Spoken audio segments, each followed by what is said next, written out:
Good morning and welcome to the show, and happy 4th of July weekend. We are honored to have Colonel Al Wimmer, who is Director of Operations at AFNORTH.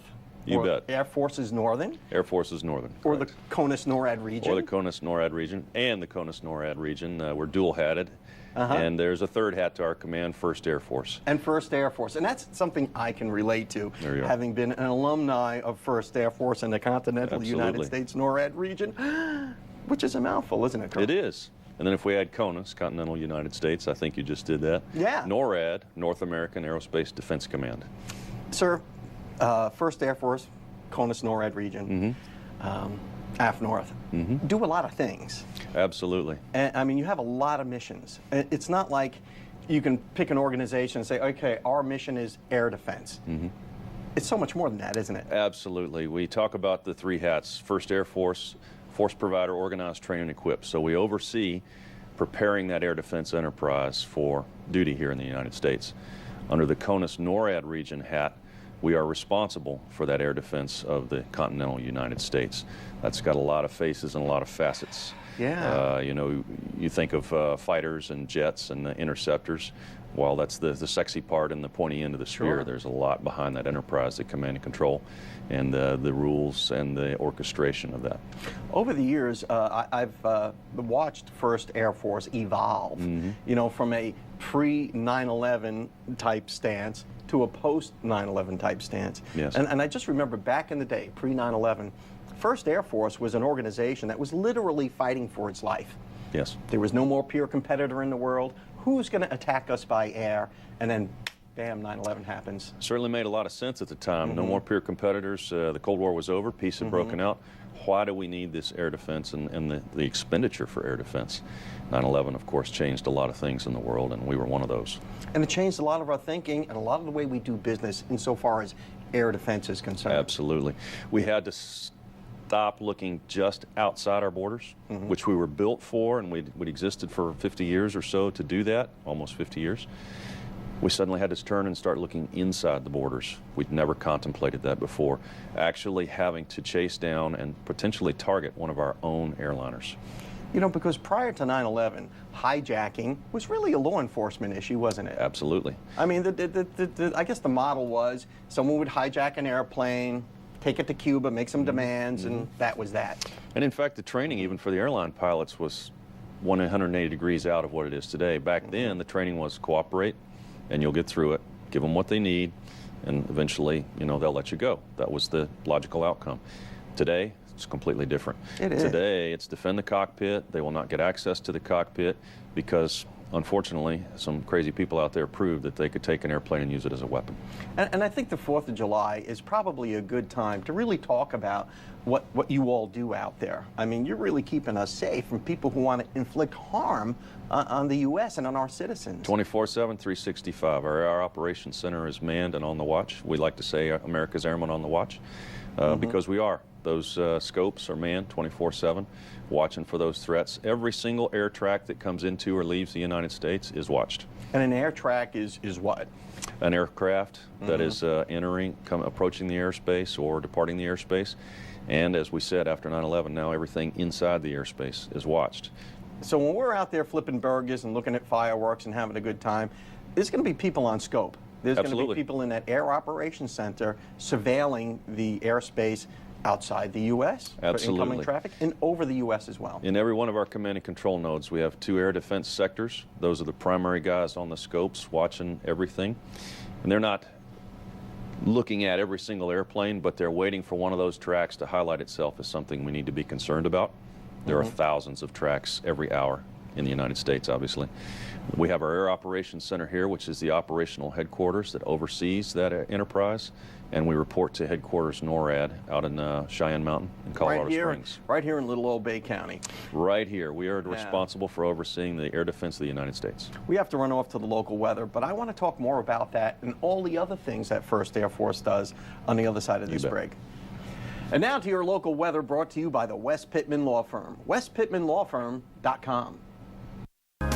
Welcome back to the show. I'm speaking with Colonel Al Wimmer, who is the Director of Operations out at 1st Air Force, Continental U.S., NORAD region, and Air Forces Northern. Air Forces Northern. How'd I do? You got it. Now, we talked about air defense. We talked about how here we are, 4th of July weekend, and we've got people who are working out there 24/7, and people don't even know it. They're sitting in a big dark room looking at scopes, protecting Well, Americans don't know that. I think they, on some level, expect that. Yeah. And we wear the uniform to deliver that. It's one of the reasons I signed up, to make sure America's safe. That's a good point, sir, because, the very least we expect for our tax dollar is to be defended against people who want to destroy us. Absolutely. They're out there. Everywhere. Oh boy, don't we know. You and I both have been there and seen that, being stationed overseas and traveling the world. And this is the finest, greatest nation in the world. And until you go out there and experience those things overseas, it's hard to believe that things can be so different. I mean, if you pick up a newspaper and you see how crazy it is out there. Absolutely. Yeah. It is. Yeah, it's and not it's like, just an knock on impression. wood, we're living here. It is crazy. And this country is just this place of peace and this place of freedom, and it's truly unique in the world. And there are people out there that kind of resent that, don't you think? Well, obviously they've demonstrated that. Yeah, they certainly have in many ways. Now, the 1st Air Force in the CONUS-NORAD region and Air Forces Northern, it's not just about air defense. That's There's correct. a whole other dimension to your mission, whereas you would lend support to civil authorities in a time of crisis. An unusual paradigm for the military, not for the Air National Guard or the National Guard, but for the regular Air Forces, the military, is to serve our community here at home. Normally we're out overseas fighting those wars and being the tip of the sword, but here, again, we're responsible for defending our homes and our people. As you explained earlier, 9/11 changed a lot of things. One thing that changed was we stood up U.S. Northern Command, a combatant command responsible for this area of operations in North America. With that, they get a component from each service, and we are the air component for U.S. Northern Command, thus the title Air Forces Northern. Our primary mission set with them is defense support to civil authorities here in the United States. So, for example, there's a low-pressure system spinning up off of the east coast of Florida today, potentially hitting North Carolina, South Carolina on the 4th of July. We'll be prepared to offer support should it be required in disaster relief or support to those civil authorities. When we talk about military organization and the standing up of new organizations and new paradigms for doing business, a lot of our civilian viewers will just kind of glaze over, like, yawn, okay, you've got a new org chart or something, But Northcom is something rather unique, isn't it? Yes, it is. Truly. Or Northern Command. Absolutely. What does that mean to our viewers? The world, as the United States sees it for the military, is divided up in areas of responsibility, AORs, and each of those is assigned a 4-star combatant commander who's responsible. We all hear CENTCOM. We're familiar with the war in the Middle East. He's the leader for those conflicts. Here in North America, in the United States, well, we don't like to fight wars here, so why would we need a combatant commander? Well, he is the leader for the Department of Defense, any military forces that are required here in the United States, North America, Mexico, Canada, the United States. If military forces are required, he's the leader. So prior to the advent of Northcom and 9/11 and all these other things that helped shape this organization, a lot of different organizations had a piece of that pie, didn't they? You bet, you bet. And while it all works, any system will work if you want to make it. This focused it all in one direction under one leader. So he brought both the Homeland Defense, not just in air, so combined with NORAD, he's got air defense, maritime defense, cyber defense now as a major focus in the new area. And it united everything under one commander for that focus. Now, that does not take the place of the reserve component, the Air National Guard, the Air Force Reserves, or the Army Reserves. They all still have their missions, and they still serve. The Guard serves under their governor, and you'll still see the National Guard out there from time to time. If it steps up to DOD and Title X or regular Air Force Army resources, it's going to fall under Northcom. So our Air National Guardsmen, our hometown Air Force that we have, is doing this national mission, really. Absolutely. Right? It's a little bit of an unusual paradigm. Florida Air National Guardsmen man our AOC, our Air Operations Center, 24/7. Because when you think of National Guard, you think of guys filling sandbags for a flood or whatever. Well, that's the most visible part, I think, for everyone. But yes. But you don't think air defense, do you? You don't.